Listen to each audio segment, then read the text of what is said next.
Welcome to the FutureX podcast. I'm Lee Schneider. The FutureX podcast is an ongoing conversation about how to build online communities that are welcoming and safe. In each episode, I'll interview a platform designer, an author, or a publisher. In today's episode, you'll meet Brian Freeman, a serial entrepreneur who is focused on the creator economy. He built a platform called Heartbeat, one of the largest influencer marketplaces in North America, and grew it to more than 500,000 content creators who are connected with hundreds of brands like Disney, Amazon, Dunkin', Goop, Marvel, and TikTok. He's now working on building what he calls the next LinkedIn. According to Brian, LinkedIn sucks for content creators. We're going to hear more about that, of course. It's called Creatorland, and it's a professional network built for creators by creators. Hey, Brian, welcome to the podcast. That's great to be here, Lee. Thank you for having me. So what is Creatorland and why are you building it? So Creatorland is I can't hate on LinkedIn too much, but the fact is it does suck for content creators. And so we're building the first professional networking platform for the about $100 billion creator economy because 95% of the 300 million professional content creators worldwide don't use LinkedIn. So why are you the person, you've built a network already, you've built a platform already, but why are you specifically the person to do this? I'll try and keep this short, but it has to do with the experience that I was privileged to have with Heartbeat, but also my professional and personal journey through becoming an entrepreneur. So, I grew up in San Diego, and San Diego, 10, 15 years ago, it was really not a tech town. It started to emerge a little bit more, but it's very much biotech. It's very much other things, not VC-backed startups. So I taught myself to code at a very young age. I was building computers in high school for extra money. I even taught a class in high school to teach other people how to code. But I didn't graduate with an opportunity to go intern in a startup, and that just wasn't my family. That wasn't my personal network. So I did have an opportunity to work at a startup, and then founded my first company, which is a dating app. The dating side of it didn't work out, and we pivoted that into what Heartbeat was, nano influencer marketplace. My wife and I moved to Los Angeles in 2016. And although I was able to kind of raise a little bit of money and kind of, hustle super hard for the few connections that I did have, she had a couple friends in town, and I really didn't know anybody. I was not part of the media space, didn't have entertainment friends. I didn't have really a lot of startup friends, maybe none. And so getting new business was hard. Raising money was super hard. We were lucky enough to go through the Techstars 2017 class in LA, which was the first class. And Techstars, if your listeners aren't aware, is a global accelerator network and an awesome business. And so one of the things they do in Techstars is in the first 2 weeks, they have you go through something called Mentor Madness. So that's 60 people minimum that you meet in about a week and a half. And they brought the who's who. They brought the top people in the entertainment space, other founders from successful companies, VCs, great product people who worked at Facebook and Google and everything.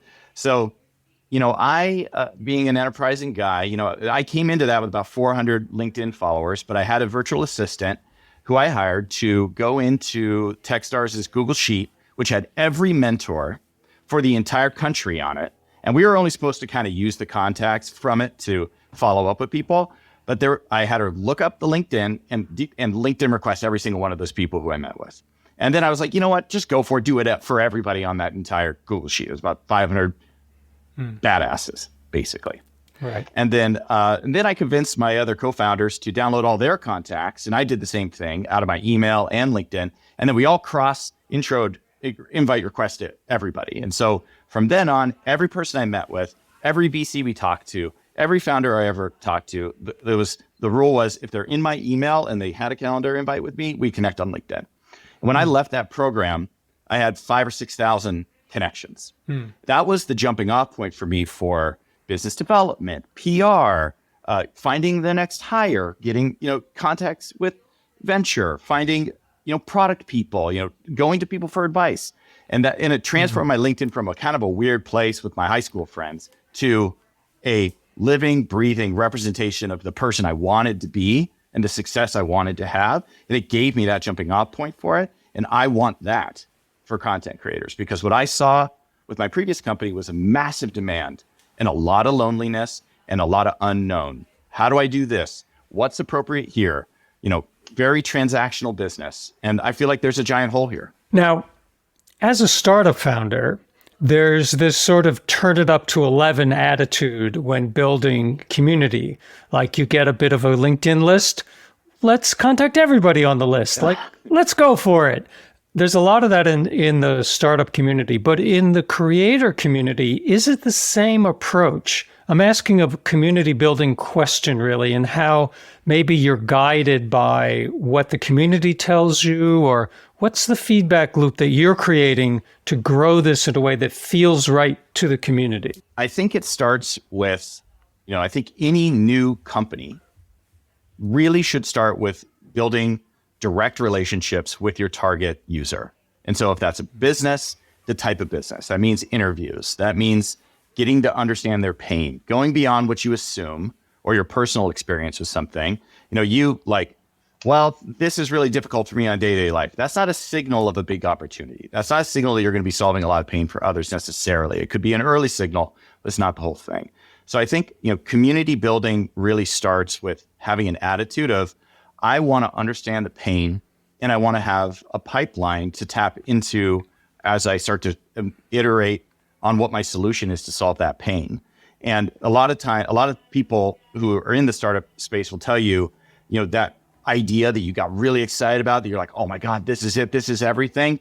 6 months in, it's something totally different. Mm-hmm. And that happened with us. That happened with Creatorland. I mean, when we started Creatorland, we thought we were building a collab marketplace for paid creator to creator collabs, like Fiverr for creator collabs. Mm-hmm. Well, it turned out that wasn't the big pain. The big pain was this lack of an ecosystem, this feeling of disconnection. And so what we did is we started interviewing content creators very early in this process. I took much longer on the research phase of this business than I did on the previous, which was emailing people, pulling them into a wait list, and then engaging them in questionnaires, asking them if they'll get on phone calls with you. And that starts this connection with the concept. And then from there, you want to move them into an area where you can watch interactions with each other, share things, ask questions, and then, cooperate and connect and share and be part of the ecosystem of this network that you're building. And typically you want to try and create connections between people who have some shared similarity. It's not every creator from every follower group that there ever was, but hopefully people who are in a similar stage, which is what we've tried to do. And we use Discord for that early community management. Now, what's interesting about this is we're at a very early stage of this, very early part of the curve, and you're building a community. Now, this is also something that startup founders are taught to do. And what I'm driving at here is that there's something that creators can learn from startup founders. You take the example of, say, a Kickstarter campaign. Seth Godin, the famous marketer, refers to Kickstarter as kick finisher. That basically you're supposed to be done with your community building by the time you launch that Kickstarter campaign. And I think a lot of creators could learn from that. It sounds like that's kind of where you're coming from in a way, that we're very early in this, right? But we need to build a community around some shared values, perhaps. I'm wondering, and that's kind of wrapped up in that long monologue, is a question somewhere, which is what is the shared value that you're going for? What's going to make people want to join this as a community? Yeah. So, I think we kind of have these two things. We have a pre-platform. We have a platform that has not launched yet. And so the real value proposition that we actually have to offer beyond a promise of the future is this community. Mm. So that's a big part of this, of what we're giving people, and part of that onboarding sequence and the last screen they see, and then in our follow-up emails of hey, here's where we're at in the process on building this thing.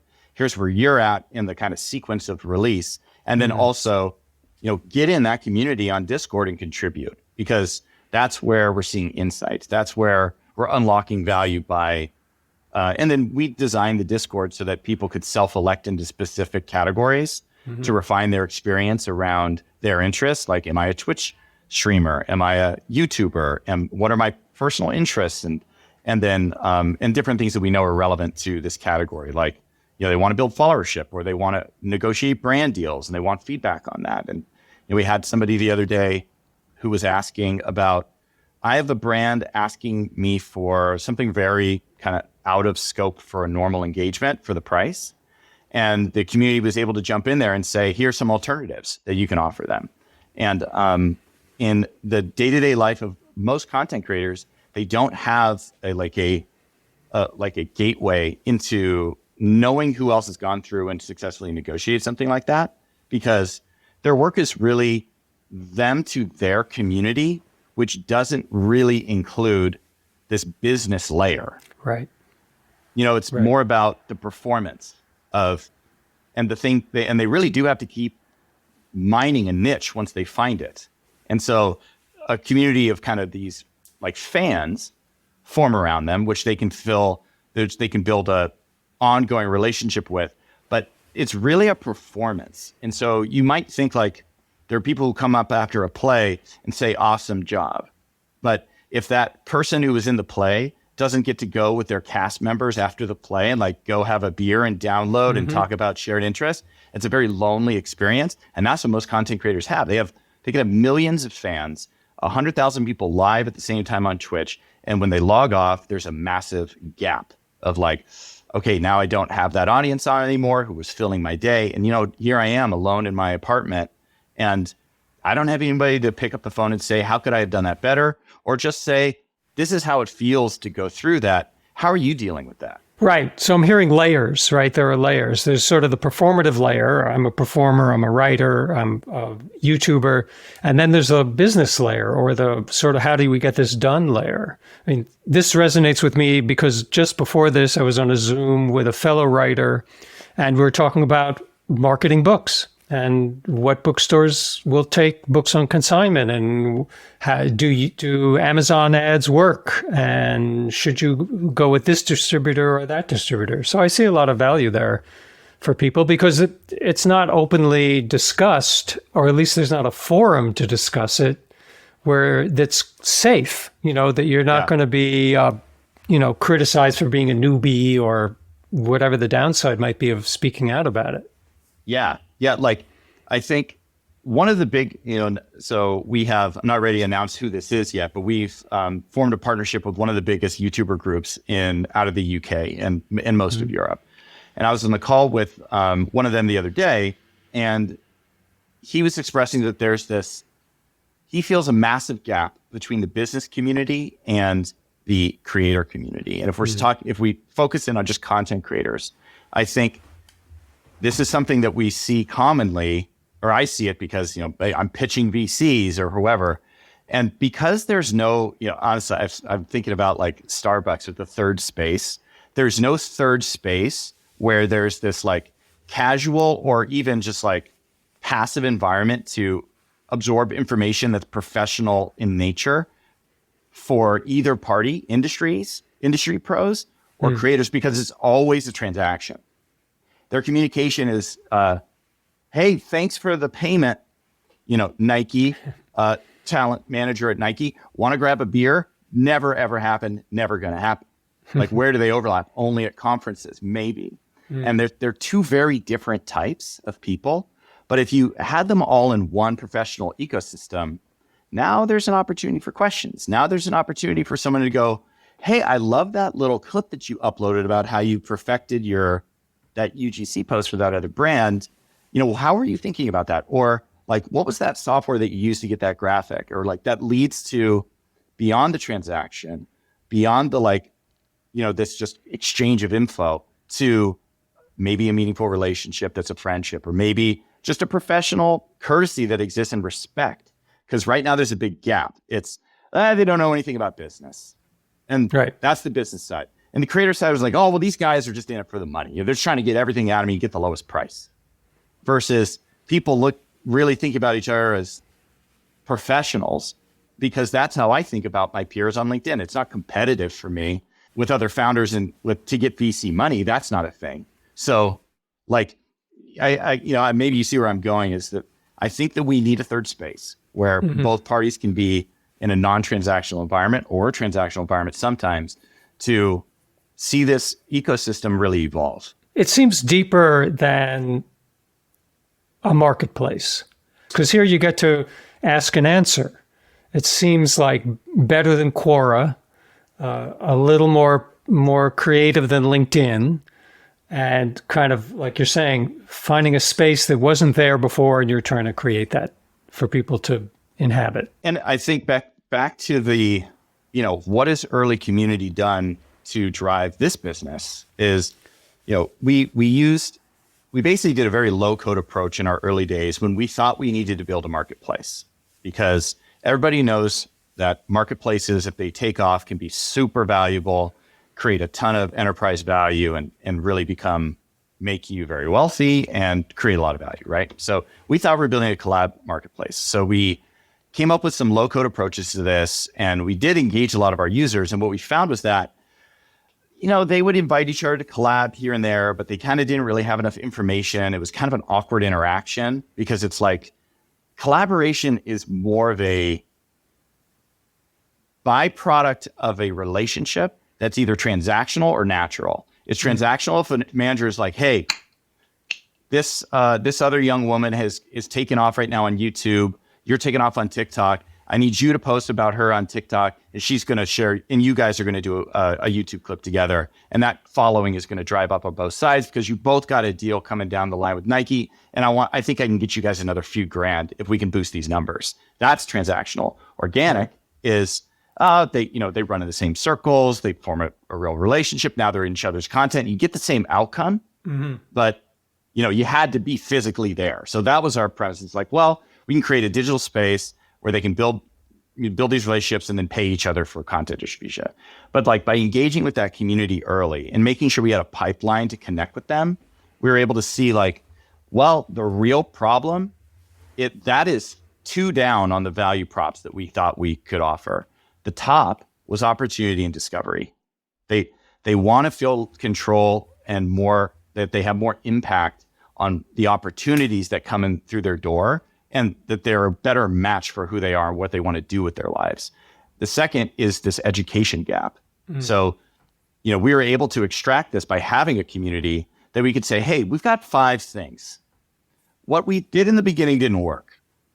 Rank these for us and then give it, and here's an open form. Please let us know what these feelings are that you're having.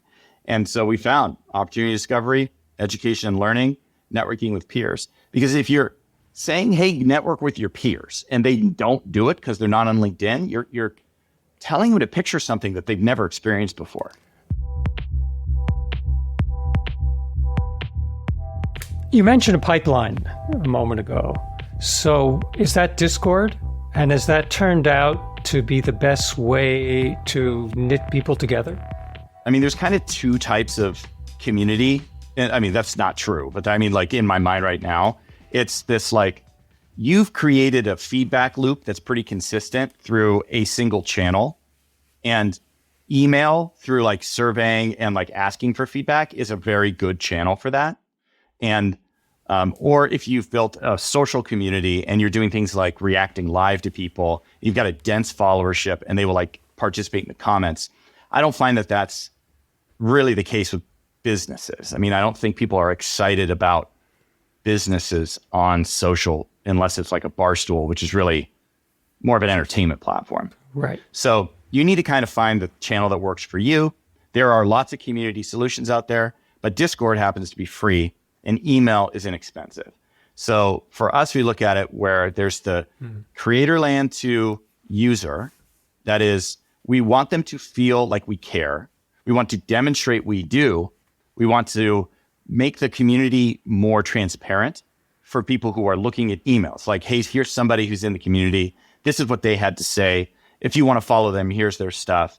And creating highlights, celebrating heroes, making it feel less like a solo single player game for people. And you can do that through communication, even if they're not able to, in a real-time environment, respond to you.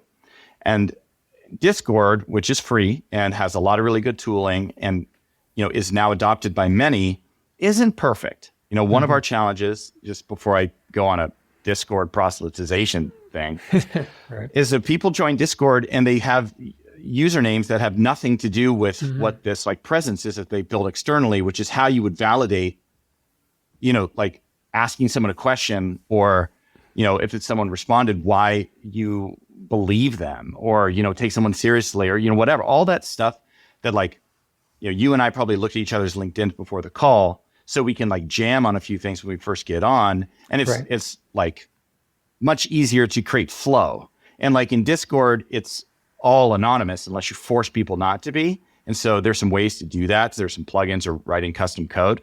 But that's a challenge. We've experienced that too. It's like we see people who are really active and the majority are less active because you have to create reasons to come back. You got to be very consistent.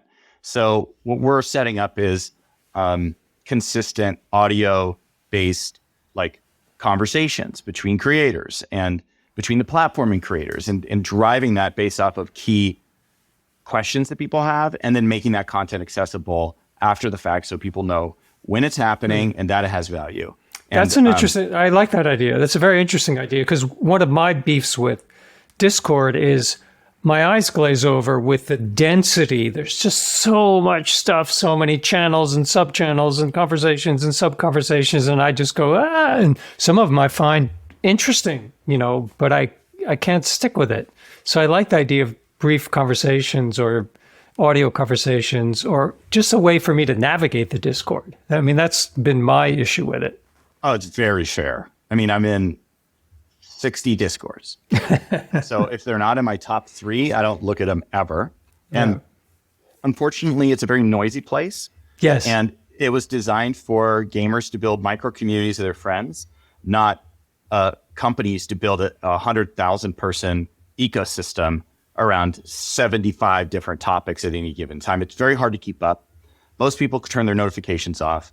And and this is going to be true in some degree on almost any community management platform that you create that is designed to give people access to each other.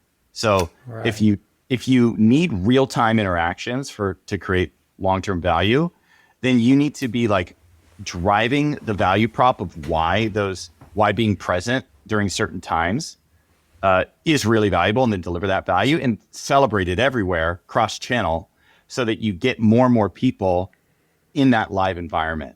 Otherwise, you will be creating these kind of like, asynchronous touch points where the right people aren't there at the right times, and there's so no relationships form, and and that's partly why you see businesses like Clubhouse, the audio app, having very short-term value because and not having long-term impact. It requires extreme synchronicity in order for it to create any value, and it's very hard to do. So it's worth doing, but it's got to be a real effort. I'm hearing that it should be synchronous or a live feeling. In other words, there are a lot of Slack communities out there, but that might not be the best, because Slack is by its nature asynchronous, and you sort of check it when you can. And if you get into an extended Slack thing, it's like your day is gone. It just tends to suck you down. So this is my way of asking the question, what works and what doesn't work? If someone is trying to build a community around their creative output, or you trying to build a community around the creative people, is Discord it? Is there an email? Is there anything else? Yeah, I mean, I think it partially depends on who your customer is. So one of our headwinds is that like not every single content creator is in Discord all day. But if you're a gaming creator, this is a fantastic channel, because you can do things like looking for groups, and you can automate all the content that you're making. And if the content you're making is relevant to the people who play that game, you're creating density around a topic that everybody there by definition shares an interest in. And so because the creator economy for content creators is 10,000 different types. And so they have some shared like needs and interests, but you've got to really understand who that is when they come in order to do it. So for us, it's a little bit more of a challenge, but I'll give you an example of one that's working really well on Slack. I think if you're building density around a core topic or topic of interest, this is a podcast community I'm a part of for a podcast called Acquired. I've got incredible value out of that. And it's the shared interest is business. And like, these are 3-hour podcasts. So like, if you're somebody who wanted to join the podcast community, you're somebody who like likes this crazy deep dive into the history of Disney, and all this stuff. And we all do. And so, there's a lot of instant connection with people who are in there and a lot of shared stuff that we can give each other. But we're all, this is also like tapping the tech community and founder community and VC community. And there's a lot of like consistency in this listener group. Mm-hmm. So it feels more alive and it feels async works better versus people who might not use Slack all the time, then not going to work. Consumers won't use Slack. And Discord is more of a consumer product, but best for gamers. And honestly, it's best for, like I said, people who are in Discord all the time. So, for us, it's been wins and losses. Right. Well, a lot of these platforms do rely on us showing up quite a bit. I've left Twitter recently, been getting into Mastodon. I'm spending more time on Mastodon than I would really like right now because I'm trying to build a community on that platform. So I check it a lot and I'm on it a lot. There's an addictive quality, which is not great, but it seems like you have to put in the time to find your people at the very least to make it work. I would definitely agree with that. I mean, I don't think anyone has built a real community around their business or as an individual or as a creator without putting in an incredible amount of time. I mean, this is something we used to coach brands on all the time. Is like, if you're going to run a social campaign and you want people to tag your brand in it, and you want to feel like you're accessible and not just some weird ivory tower company that's like just running random ads, you need to participate in the comments. You need to like have a personality, whatever it is, like be present in the content, in the comments and the activity that's happening around the creators who are making content for you, because that makes you accessible. That could lead to some of these more dense relationships and outcomes that lead to long-term purchasing habits and connection to the brand and, high NPS and proselytization and referrals that are fairly most common now. And when someone feels like they're a part of something, that's much harder to create now than it was because there's high competition. But yeah, you got to be there. And, I am, like those people can get a hold of me in there, like I respond to people and it's time consuming, but it's also, there's no better way to demonstrate that you care about your customer than showing up or have somebody on your team be dedicated to this because it does pay it pays high dividends. Let's talk about the early adopter community and the whole idea of what an early adopter is, because in our pre-talk before we recorded this, we did mention the idea of successes and failures. And one of the ways you found some early roadways to success is really understanding what the early adopter is. And I want to talk about that in a really broad sense, because people understand it as a product adopter. But what about an early adopter to a creator, or an early adopter to a YouTube channel, an early adopter to a novelist or a podcast? This early adopter concept is really useful if you want to understand who are going to be the leading edge people who are going to get you first. And it doesn't have to be a lot of people, but they have to care. So what are your thoughts on that, this whole early adopter world? I mean, I think one thing about it is that the era that we're in now gives you tools to identify these people better than maybe what we had 15 years ago or 20 years ago. And so if you're, you can see who the most common commenters are on your stuff. You can see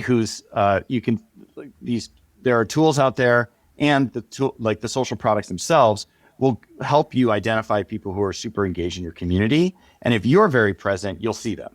And so I think, we think about it like these are very important to us right now. We want to identify these people, we want to get a hold of them. We want to identify if they're the right people for how we think we need to launch the product. And for us, this is very directed. For a content creator, it might be exactly what they need to have somebody who's listened to every single podcast that they've ever had, and is also someone who has some level of authority in this space that could become a guest, that could become, maybe has their own network that they could distribute you on, that could be get the insight that you needed. So I feel like the opportunity is there now for new businesses to build capture points for this and then recognize it. And I mean, early adopters are personality type. I mean, I'm an early adopter. I go in on stuff. It's impulse. People like this can tend to be a little bit impulsive and then hyper loyal because they're trying new things all the time. They're like, oh, I loved that. Like I've listened to every single one of these acquired episodes, every single one. They're 3 hours long. There's like 300 of them. I've listened to every single one. And I was one of the first listeners on the podcast. So like I'm an early adopter and super loyal. And I think one thing that they did was that if you build a dense base of people who are early adopters, but they really care, and you keep building for that customer set, there are a lot more like them, and they tend to have an incredible LTV. And so you can build fantastic businesses and even huge businesses off of being really dense with this early adopter and really understanding them. I mean, Discord's an example of that. They built, it was a gaming community solution. It turned out there were a lot of gamers out there that wanted their own space. And by understanding them really well and building for that customer, they were able to build a really great product. So, that's not new news. People understand. But it is news in the framework of the creator. It's kind of new for some, because if I'm thinking about this as a creator or as an early platform developer or anyone at the leading edge of something, my initial group of people is probably not going to be huge, but they could be passionate. And if I could identify those people using just common sense, the people who are interacting, maybe some software tools that you may know about, that's going to help me fine tune what I'm doing. So if I'm creating a story, it's going to be the kind of story that more of those people might connect with. Or if I feel my story is really weird and outlier and bizarre, but guess what? There's a community of people who like that kind of weird, outlier, bizarre story. Well, I'm emboldened in a good way to go there. Well, there's a couple ways. I mean, there's more than a couple, but a few ways to make your early adopter community really sticky. And if you're a creator and you're building an audience, you've got something unique. And businesses with email lists have this too. And the Skim was really great with this. You have a platform where you can reward your loyal listeners, participants, or whatever by putting their name in lights. And that's talking, hey, I just want to do a download on Lee. Lee is my guy. This guy has shown up and commented on the last 5 on every video I've ever done. I don't know what I'm doing, Lee. I'm glad you like it. Thank you for being here. I just wanted to take 10 seconds out of this cast and make sure we're recognizing these awesome people in our community who are the reason we're here. Thank you. You guys are the best. If you do that kind of thing, Lee just became the ultimate fan. And all of the other people go, chance maybe I'm the next Lee, Right, exactly. Yeah. No, it's so true. Well, as we wrap up here, this has been fascinating, and I think people will get a lot out of it, creators and platform makers alike. I want to ask you a question that I'm asking everyone, which is, what are you doing to make the creator land safe and welcoming for people? It's a content moderation question, but it's also an inclusiveness question. How is that on your mind? Yeah, this is, welcoming is really important. And I don't think we've got this right yet. Part of this is resource constraints, but I think what we want to do right now, we commented everybody in general and in the general channel and say, hey, welcome to the community. We're so glad you're here. And then if we can find out some personal information about them or something specific to their account, we want to call that out. So there's a way that people who are looking go, ooh, that's cool. I want to talk to that person. We want to make them feel like they understand the space and how they get value out of it. I think safety is really important. And so if you don't have the time yourself to monitor things all the time, and you're starting to build like a lively ecosystem, you want to try and identify those early adopters in your space who will take on that responsibility to protect it and make it something that feels inclusive for everybody. And I mean, for us, it's, if people are spamming or people are, just doing stuff that takes away from the spirit of why it exists, we delete the comment and give them a warning. If it happens again, they're banned. And, or if it's egregious enough, we ban them. Because I think if you let the integrity or the expectation be violated, it's even one time, people will forgive you for it for once, but if it's a continuous thing, you lose that trust and they're out. And so, people need to feel like they're not going to be assaulted with things. And so for us, like, it's not a political space, it's not a sexy space. It's really a professional space for building with your peers and becoming better at the career that you either want to have or do have. So for us, that's kind of how I think about it. Yeah, we're learning now so much that the online world, there's a lot of software, there's a lot of bells and whistles, there's a lot of gizmos. It's really about content moderation. At the end of the day, if you can't get that right, your platform fails, especially from a platform level. Yeah, if I can plug something, it's not my own, but Me6 is a pretty easy to use tool that is very low cost for a Discord community that will help moderate automatically. So you can create words that it can't say, people can't say, and they'll be like auto warned, but they won't be able to publish it. And it can do things like smart looking for specific behaviors that you want to prohibit. So that's a recommendation I have. I think it's got a lot of advanced features, but that's something that can help create safety in your community space. Cool. That's good to know. So if people want to do more or want to become more involved, what's the next step for them? So for content creators, just head over to our websites, creatorland.com, sign up, and then would love to have you in our Discord community. We can't wait to have you there. And then if you're on the business side and you're interested in a LinkedIn Navigator-like solution for finding great content creators, head over our site and click on the link for Creatorland for Business. And we'd love to get you on that wait list too. Awesome. All right. We'll put that in the show notes too. Well, Brian, thanks so much for being on the show today. It was great. Thank you, Lee. This is great. Appreciate it. Thanks for joining us on the Future X podcast. Listen on Apple Podcasts, Spotify, Amazon, Google, or anywhere fine podcasts appear in your feed. For more info about Future X, visit futurex.studio.